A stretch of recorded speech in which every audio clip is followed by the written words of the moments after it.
शायद इसे इतिहास में पहली बार किसी देश पर अमेरिका चाहकर भी हमला नहीं कर पा रहा। किसी देश पर अपनी तमाम ताकतें लगा देने के बावजूद, अपनी तमाम कोशिशें लगाने के बावजूद, अपने तमाम मिलिट्री इक्विपमेंट्स को मिडिल ईस्ट के अंदर तैनात कर देने के बावजूद अब तक अमेरिका ईरान पर हमला करने से आजिज है।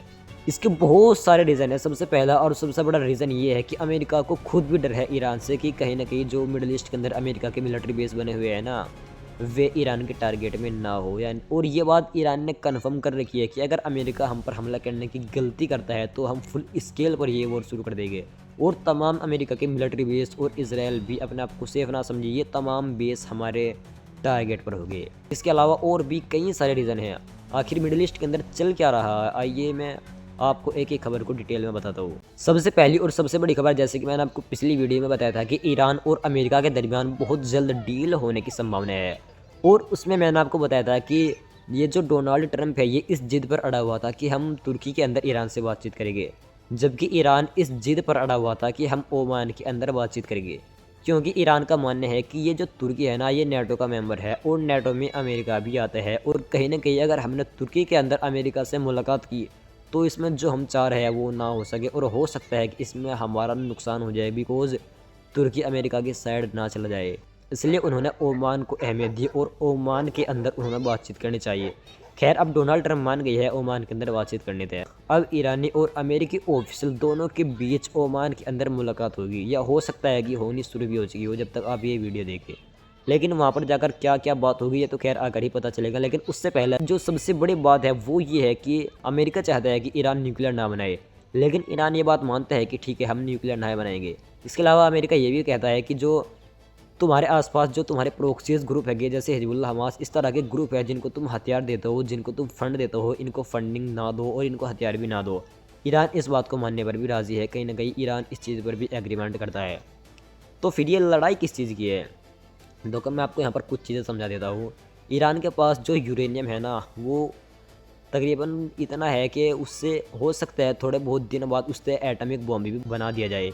इसलिए अमेरिका चाहता है कि जो तुम्हारे पास वो यूरेनियम है तुम उसको किसी दूसरे देश को दो, और आगे के लिए तुम यूरेनियम का इनरिचमेंट नहीं करेंगे।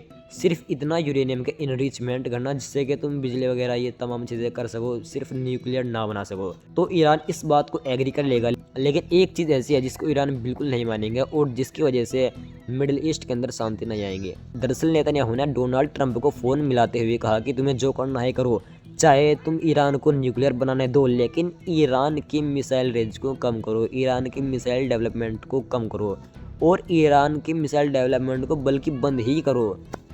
यानी कि इसराइल को अगर ईरान की किसी चीज़ से डर है तो वो ईरान की मिसाइलों से डर है। और न्यूक्लियर की बात इसराइल ने इसलिए कही कि चाहे तुम न्यूक्लियर बनाने दो, क्योंकि आपने अक्सर सुना होगा कि पूरी दुनिया में बहुत सारी कंट्री ऐसे हैं जिनके पास न्यूक्लियर है। लेकिन इतिहास में पहली बार अमेरिका ने हिरोशिमा और नागासाकी पर यानी जापान में 2 एटॉमिक बम गिराए थे। उसके बाद किसी भी देश ने न्यूक्लियर वेपन का इस्तेमाल नहीं किया। और मिसाइल एक ऐसी चीज़ है कि जिससे छोटी से छोटी जंग में भी इनका इस्तेमाल किया जा सकता है। अगर इसराइल के साथ एक बहुत छोटी सी जंग होती है,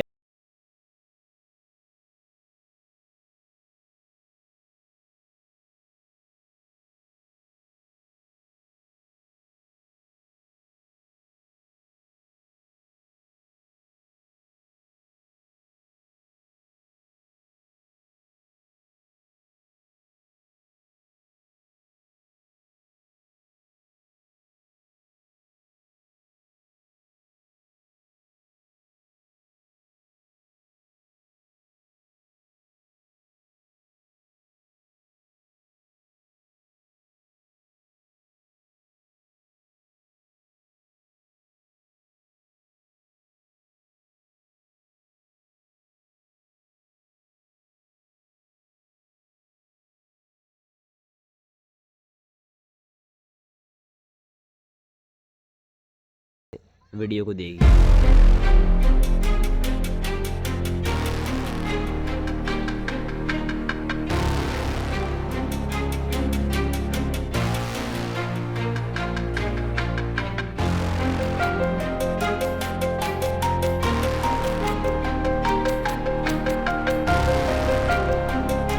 ईरान ने इस मिसाइल को अपनी कई जगहों पर तैनात कर दी है और ये मिसाइल आवाज़ से भी 16 गुना तेज स्पीड से जाएगी।